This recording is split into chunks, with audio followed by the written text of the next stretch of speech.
के लिए। ये एग्जैक्टली 20 है। हाँ 28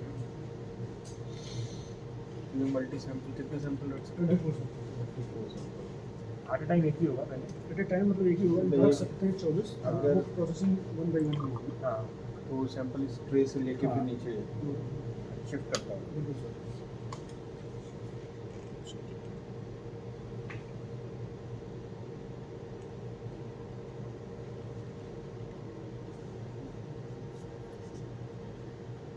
ये कितना अमाउंट ली है?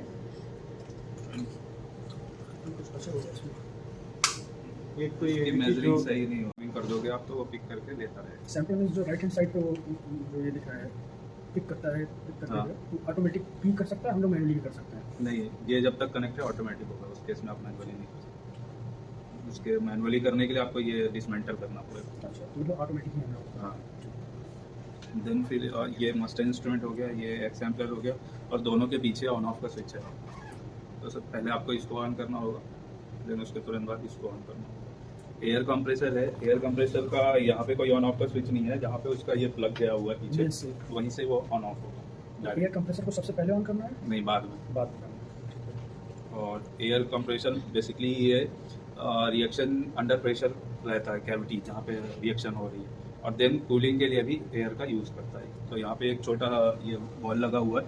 एयर का प्रेशर हमेशा हमारा 6 बार के आसपास, मतलब 5.5 to 6 बार के बीच में होना चाहिए। अगर एयर का प्रेशर हमारा लो हो रहा है तो मीन्स इसमें कूलिंग नहीं होगी, और इसका जो ओपन क्लोज होता है, जब रिएक्शन पर स्टार्ट होती है तो क्लोज होता है कैविटी, और जब कंप्लीट होती है तो ओपन होता है, वो नहीं होगा फिर, तो इंस्ट्रूमेंट एरर देगा अगर एयर का प्रेशर लो होगा तो कंप्रेसर को सिंपली आपको ऑन करना, और यहाँ पे कुछ आपको चेंजेस नहीं करने हैं। ये अपने आप ऑन हुआ है। ये अपने आप Maintain पावर करेगा। कट है वो मेंटेन करेगी। जब वो अचीव हो जाएगा तो अपने आप बंद हो जाएगा, और जब जरूरत होगी तो दोबारा चलेगा। मैक्सिमम इतनी आवाज़ करेगा। इसमें एक ऑटो ड्रेन वॉल है। बेसिकली होता क्या है, एयर जो एटमॉस्फेरिक एयर ही लेता है, तो अगर आपके एयर में मॉइस्चर है तो वो टैंक के नीचे कलेक्ट होता है, तो बीच बीच में ये ऑटो ड्रेन करता है, उस टाइम में ये थोड़ा आवाज़ करेगा। और आपको अगर जैसे कई दिन से इंस्ट्रूमेंट बंद है, महीनों से चला नहीं है, तो जब महीनों बाद आप चला रहे हो तो एक बार आपको ऑटो ड्रेन करना होगा। तो यहाँ से आप देखोगे तो लिक्विड निकलेगा नीचे से, इस जगह से।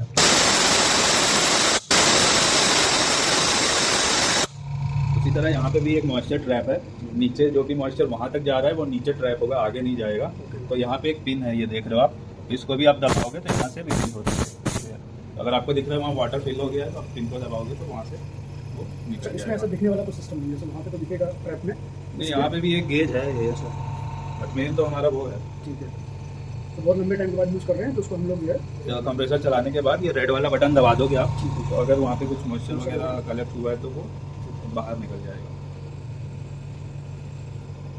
तो फिर हम इंस्ट्रूमेंट ऑन कर लेते हैं।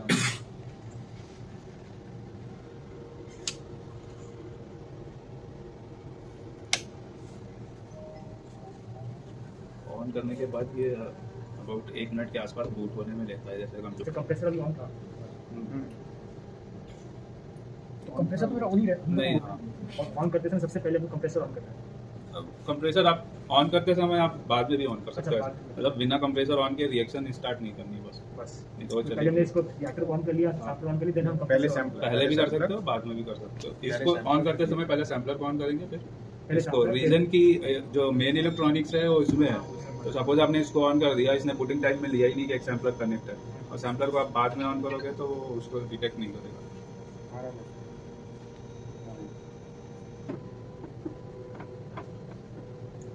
नहीं 12:30 बजे से नीचे फर्स्ट फ्लोर में। हाँ हाँ हाँ, कंडीशन होते सब अच्छा नीचे लेके आना है। वो आगे आ जाओ। आप इस तरफ आगे आ सकते हैं, ठीक है, तो आपको डिस्प्ले दिखेगा। तो ऑन होने के बाद आपको ऐसा ही स्क्रीन आएगा सबसे पहले। करके देखते रहो, निकलते रहो, ऐसे करो।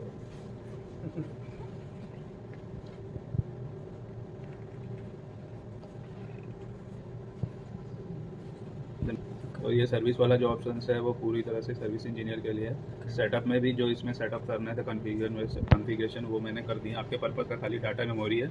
डाटा मेमोरी में क्या है, ब्राउज रिजल्ट में आप जाओगे तो जो भी रन है वो यहाँ पे सेव हो जाते हैं सारे, तो आप उसको पेन ड्राइव में यहाँ से एक्सपोर्ट में जाके एक्सपोर्ट कर सकते हैं और देख भी सकते तो इसमें डेटा क्या क्या आएगा? डेटा पूरा रन डेटा आएगा, उसका ग्राफ आएगा, उस कितना टाइम चला है, क्या उसका मेथड पैरामीटर क्या था, सब कुछ है। उसमें टेम्परेचर, टाइम, प्रेशर कुछ है। जो भी होगा सब आ जाएगा। हाँ। तो सपोज अभी हमको अगर एक नया प्रोग्राम करना है, अगर सिंगल वायल चलानी है हमको, तो सिंगल क्या डबल ही चला लेते हैं जैसे इसमें। तो ये वेसल्स का सिंबल आ रहा है, हम यहाँ पे जाएंगे, देन फिर हमको डालना होगा इधर जो ऊपर वाली रिंग है, इधर 10 ml की लगेंगी और यहाँ पे 30 ml की लगेंगी। तो हम एक पोजीशन चूज़ कर लेंगे, जैसे हमने 1 नंबर पे रखा है, तो हम 1 नंबर को चूज़ कर लिया हमने।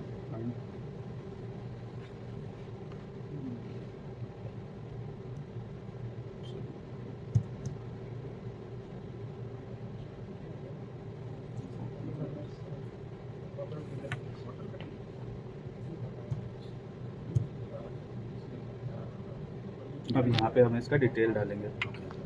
तो पहले तो हमको डालना होता है कि कितना टेम्परेचर तक हीट करना है, और स्टेप्स में यहाँ पे स्टेप्स है, उसमें पहला हीट फर्स्ट एज पॉसिबल है, दूसरा है heat to a temperature in time, कितना टाइम में हीट होगा, होल्ड टाइम है, कूल टाइम है, कांस्टेंट पावर है। तो mostly temperature in time better ये होता है, क्योंकि हम फास्ट में करेंगे तो सडन हीट करेगा। हीट करेगा यहाँ तो हम इसको दे देते हैं कितना टेम्परेचर जाना है। और ये 1 नंबर है ना, 1 नंबर किसका था? आपके पास है कुछ डाटा है उसका? पहले जो रिएक्शन आपने की है तो 180 डिग्री 180 डिग्री है ना, तो 180 पर ट्राई करना चाहेंगे आप?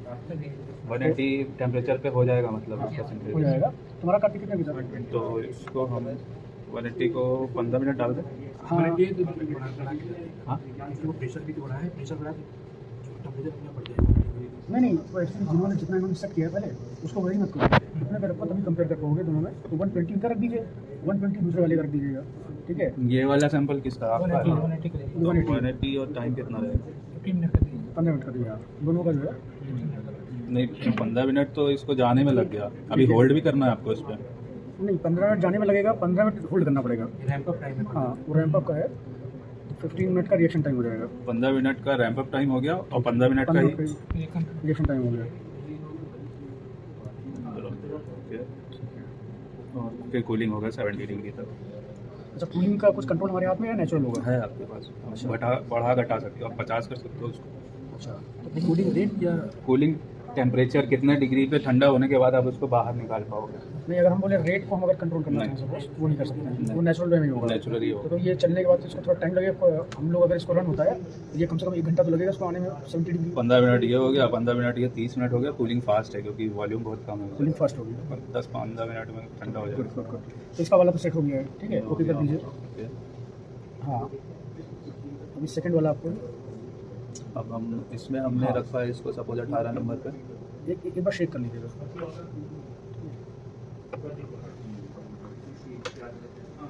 18 नंबर पे है हमारा 18। तो इसको सेव करना होगा यहाँ से, इसको तो सेव कर और फिर रिमूव मूव।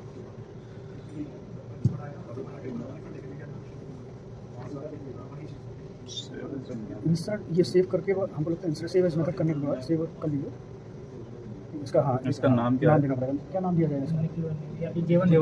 J1 कर दो। हाँ, J1 याद रखने के लिए क्या दिया इसमें, ठीक है? नंबर और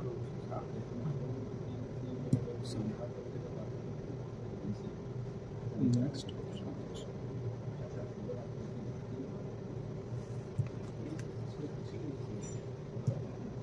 18 नंबर। हाँ, एक्सपेरिमेंट नेम तुम्हारा कार्ड K1 कर दो, ठीक है?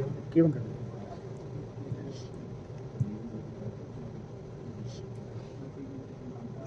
कितना है? 120 का टाइप है G30 वाइट नेक।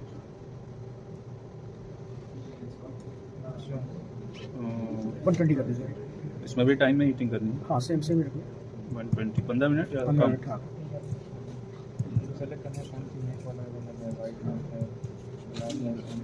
और होल्ड भी 15? हाँ, 15 मिनट।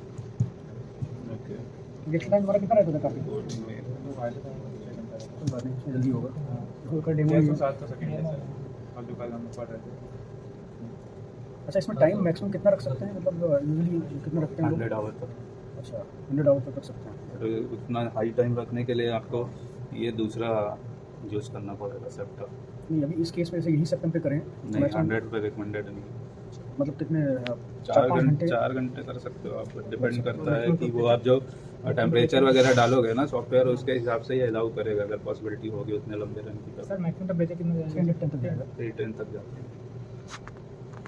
तो अभी मेथड लोड हो गया है ठीक है। और हमको स्टार्ट करना है, बस स्टार्ट दबाना।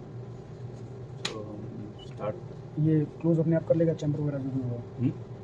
हाँ वो कर दे, स्टार्ट कर दे। अच्छा कुछ ये आरपीएम वगैरह भी हम लोग सेट कर सकते हैं क्या, या ये अपने हिसाब से लेगा और मेथड अपने हिसाब से ही दे देता है वो। आप चेंज भी कर सकते हो अगर आपके पास है, आपके पास कुछ अगर उसका डेटा या एसओपी की है, ये सिंथेसिस हमको इतने आरपीएम पे ही करना है, तो नहीं तो नॉर्मली वो 600 रिकमेंडेड है। स्टार्ट दबा देंगे। तो मैं इसको प्लेट रखना भूल गया, हाँ, बट मुझे लग उससे रहा कोई है कुछ इफेक्ट होगा नहीं। तो G10 जो वायल है ना, उसमें ये मेटल का रिंग है, कोरसेल वो लगता है। तो आप G10 सेलेक्ट करोगे तो ऑटोमेटिक वो लेगा। G30 के साथ उसकी जरूरत नहीं है, तो G30 के साथ वो उसको नहीं लेगा।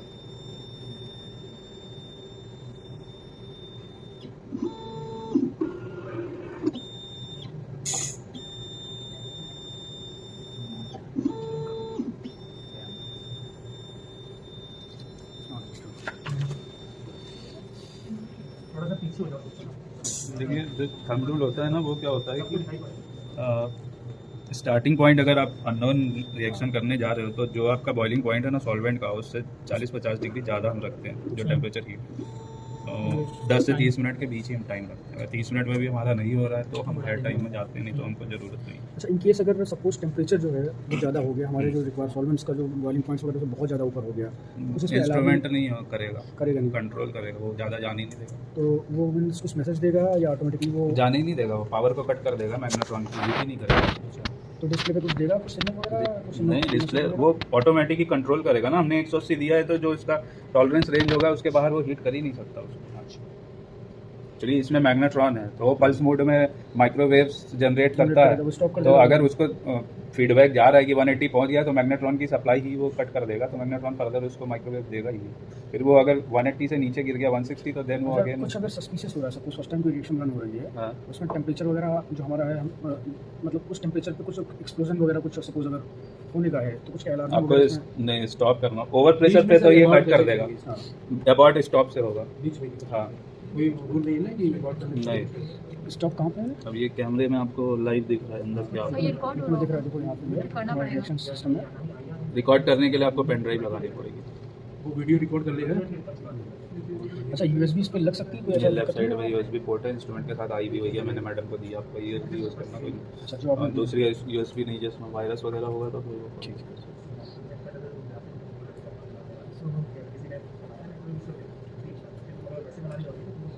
स्टॉप का बटन किधर से कहाँ पे है? ये है। वीडियो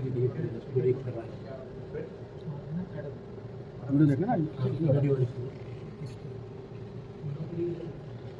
अब कंटिन्यू तुम्हारा सर पहले इसका एक बार में ही होगा। 1 by 1 हो रहा है। ये चल रहा है अपने आप। So 15 minutes रिएक्शन टाइम और 15 का होल्ड, उसके बाद सेकंड वाले से अभी ये रैंप अप टाइम है। ये अभी रैंप होगा, 15 मिनट तक वो टेम्परेचर अटेन करने में लगेगा, फिर उसके बाद वो 15 मिनट होल्ड टाइम होगा जहाँ पे आपकी रिएक्शन होगी सपोज। जैसे टाइम ठीक है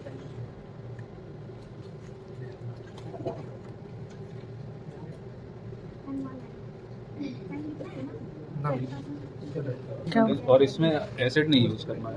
तो अगर इस टाइप की कंडीशन में है then it is okay, but उसकी जो वाइट वाली लेयर है वो अगर फट गई है तो वो आपको तुरंत चेंज करना पड़ेगा, उसको आप रीयूज़ नहीं करोगे। तो ये सेप्टा जो है ये आप लोग इसके साथ प्रोवाइड कराते हैं? है, इसके साथ ऑलरेडी आई हुई है, आई थिंक 100 पीसेज होगी। तो एक सेप्टा से रफली 15-20 रिएक्शन हो जाती है। दूसरा जो ये बड़ी वाली वायल है G30 वाइड ने, इसमें जो PTFE का डिस्क है वो सिंगल यूज़ है, एक बार यूज़ करके आप उसको डिस्कार्ड करो। कौन सा अभी दिखा दीजिएगा? तो 3 तरह की वेसल है इसमें, एक तो G10 जो अंदर है, एक G30 वाइड नेक है और एक G30 नॉर्मल है। तो जो G30 वाइड नेक और G30 नॉर्मल और G10 उनका कैप ऊपर वाला पोर्शन सेम है।